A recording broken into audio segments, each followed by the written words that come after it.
Good morning. We have made paper, we have improved our paper making skills, and now we're on to dyeing paper.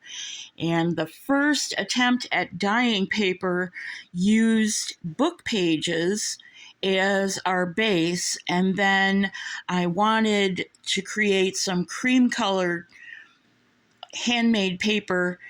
So since cream has sort of a yellow cast or a yellow tint, I went to my cupboard and got out my turmeric.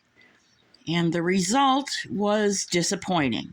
This shot doesn't even do it justice. It is a true pea green, and The Exorcist is not my favorite movie, so I tried to figure out how to correct that. The first thing I did was go to my soap studio and add some blue-green spirulina powder. Spirulina powder is algae, basically pulverized, and that helped a little bit. Since it was already in the green family, I thought, let me add a little indigo blue from my soap studio and see how that worked. And it helped, but it didn't help enough. The inset shows that piece of pea green up against paper that is undyed from book pages, and it's coming out a very pale dove gray. The only conclusion I can come to is that the color from the turmeric reacting with the ink from printing is changing yellow to green for whatever reason. I'm not a chemist, so that's the best I can do. Since we were on the green trend and my curiosity was up, I thought, all right, let's start over. Let's actually try and make a nice green. So what I came up with on the right side of that picture is a very nice blue-green, but still pale enough to write on and have your color, blue ink, black ink, what have you, show up well. And in the inset is that paper by itself on its white couching sheet for color comparison. Now, this is the first time I've given you not a recipe, but the ingredients I used and the approximate weights or volumes. And what I've learned now that I'm not making white paper or, the lightest color paper I can get, is that I need to write these things down. And when I present to you, I need to give you at least an idea of what I used and how much. And I also want to suggest to you that you add the spirulina powder to the blender when you're processing the paper pulp. It may be alarmingly dark, or at least appear that way to your eye, but once you scoop that pulp out and put it in the water vat to dip your paper, some of that color will lighten up. But it's up to you whether you want to just add the spirulina to the water vat and then the pulp and then start pulling paper and see what kind of shades you get, or whether you want a more controlled color by adding the spirulina powder to the blender while processing the pulp. Either way, in order to be able to repeat whatever it is that is most pleasing to you, you need to write down how much you used in your dipping vat. So maybe you, like me, have an affection for brown craft paper. Well, I made some, or at least craft paper of sorts. This was made out of toilet tissue roll, and I'm not talking about the heavy-duty weight. I'm talking about squishy, barely can hold its shape long enough to get rid of the tissue weight. So all I did was rip it up and soak it. Now, I will tell you that I soaked it at least 2 nights, maybe 3, but I don't remember, so let's say 2 nights in water. And then I processed it in the blender, tossed it into the vat, and pulled up a few sheets, which I've already used, for example, in this shot. This is a very slim handmade book with handmade craft paper as the cover and an overall chevron design in Ranger Distress Ink Walnut Stain. This is the inside cover of the book, and I can't show you the actual front page because I have to conceal it for now. But that white piece of paper that you see on the right is part of a different kind of binding system. This is a glue system, and it uses end papers to cover that white paper on the front and back inside covers. Next up, I want to talk about drying methods for just a minute. Oftentimes you will see people hanging their paper to dry or recommending hanging. And as you can see, the way the paper shrinks is different when it's drying than the way the fabric, even cotton fabric, shrinks. So what happens is, if you just let it hang dry, you're going to get misshapen pieces no matter what you do, because if you then, let's say, spray it and wet it just a little bit so that it's just damp to the touch and weight it down, it's still going to have these curves where the cloth didn't hang completely straight and the paper and the cloth dried and shrunk at different rates. My suggestion to you is that you weight it down. These sheets can be weighted down with either blotting paper in between the couching sheets or just the couching sheets on top, one on top of the other. Weight it down with a book. I happen to use, for each stack, I use a big, thick book, and then I put 2 water jugs on top. So water is 8 and some change pounds. That's 16, let's say 16 and a half pounds. The books are each big, thick books between 3 to 5 pounds. So we're talking somewhere around 18 pounds of, or well, almost 20 pounds of pressure per stack. And that is how I get flatter sheets. Now, I also had to make something to keep those sheets. And as you can see, the sheets, even though they've been stacked under these heavy books and they stay in this compressed folio, they're still wavy. And I don't know at this point what else you can do about that except for keep all of your sheets in a flat book press, and I don't have one. So this is second best, and I'll just show you. This is an accordion fold. Whoops, wrong way. So open it up, and I just have some, 5x6 or whatever, 5x8 paper from Temu in there. I think you saw it maybe a couple weeks ago. And then because it's accordion fold, the next paper or the next fold is this like trapper kind of folio. And this has all that ice blue and dove gray paper from the first 3-4 rounds. And this is what you saw that's, wavy on the side. For right now, this is the best I can do. It keeps it mostly flat, and this closure doesn't add any pressure. It's too, the elastic isn't strong enough to add any pressure, but it does keep it mostly flat and keeps it bound together. And then on the back side, inside is the pea green and better green paper. And this is just in an accordion pocket.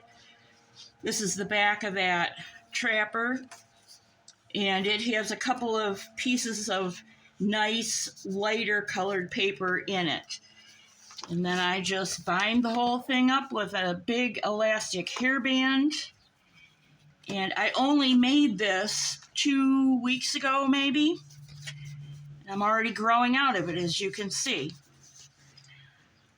Let's see, what else do I want to show? Oh, what happens if you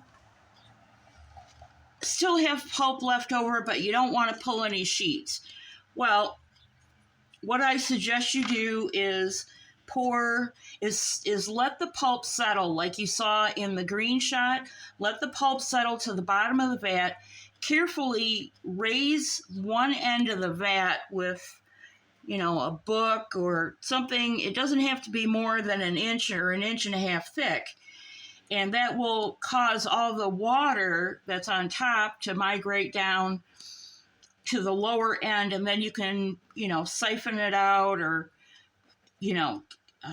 scoop it out or whatever until you get down to what is mostly pulp. And then I would pour that pulp on a screen, or in my case, I happen to have prospecting screens that are like a sieve. They're a round sieve, and it's for sorting rocks and that kind of thing. I just pour this all in that sieve and let the water drip out over a bucket. And once it's stopped dripping, then I take it out and I just let it air dry. Sometimes part way through the air drying, I'll flip it off of its screen, because even though the screen is round, it's flat. So I'll flip it off that screen and onto a piece of cardboard or something to dry it. And then I end up with, what basically is a pulp puck. And I can store this and rehydrate it should I need some craft paper, craft colored paper, in a pinch, or I can add it to a new vat of paper that I'm making. I want to show you something because you can see it very well here. Recently, I have been adding cotton fiber to my paper pulp, and you can see it real well right here. It's from cotton balls.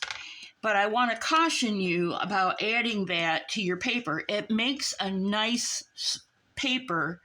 It adds, in my opinion, tremendously to the paper. That's why they use cotton fiber to make currency and other things. But a word of caution, if you're putting this cotton into your pulp slurry that you're processing, pull off, hold that thought. So here's just a regular cotton ball, get them at the pharmacy, the dollar store, the grocery store, whatever. What is important to know about these cotton balls is that just like a roll of tape, you can kind of tug at it and find an end. And then when you pull these fibers apart, put in very small amounts in your running blender after you've already processed your paper pulp pretty thoroughly. And you want to do this it takes it takes a few minutes. You want to pull these short fibers off and put them in one at a time. If one of them gets stuck, say, on the top, on your blender sides or on your lid sides, if you have a removable lid, then make sure that you get that piece of cotton down into the slurry first.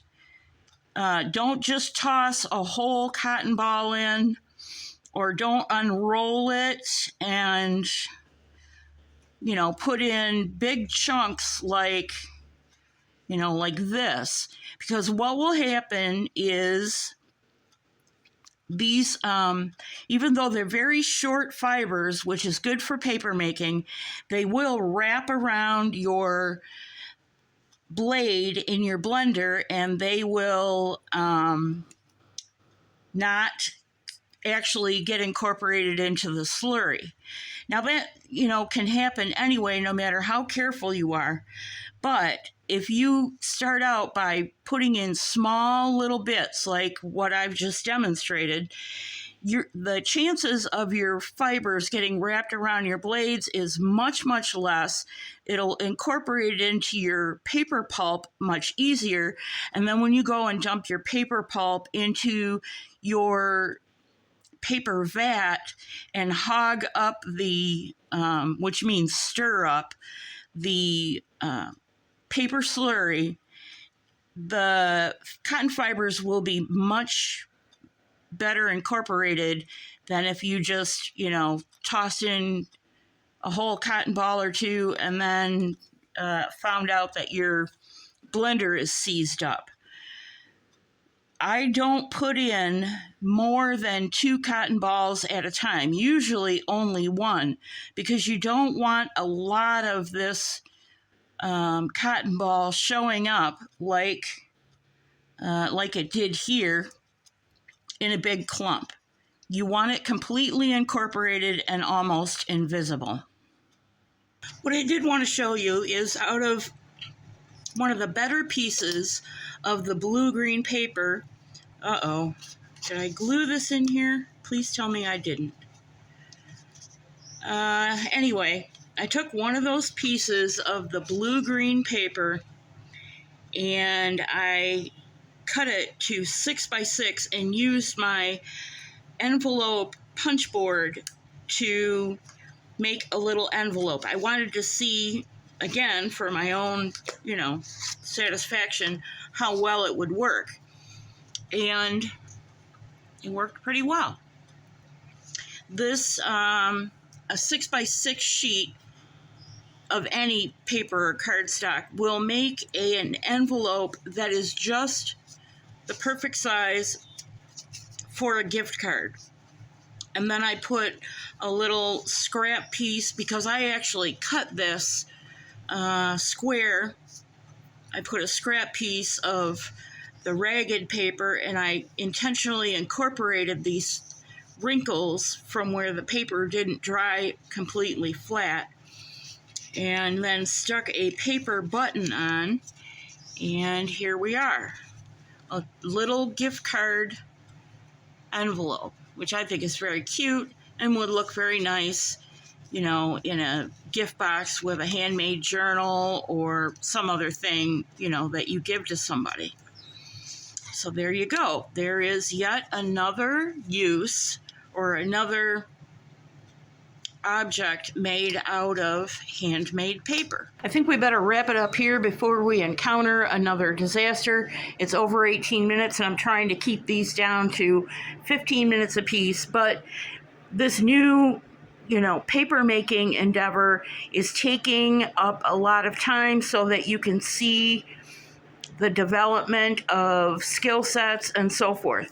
Thanks for joining me. God bless you, and I will see you real soon.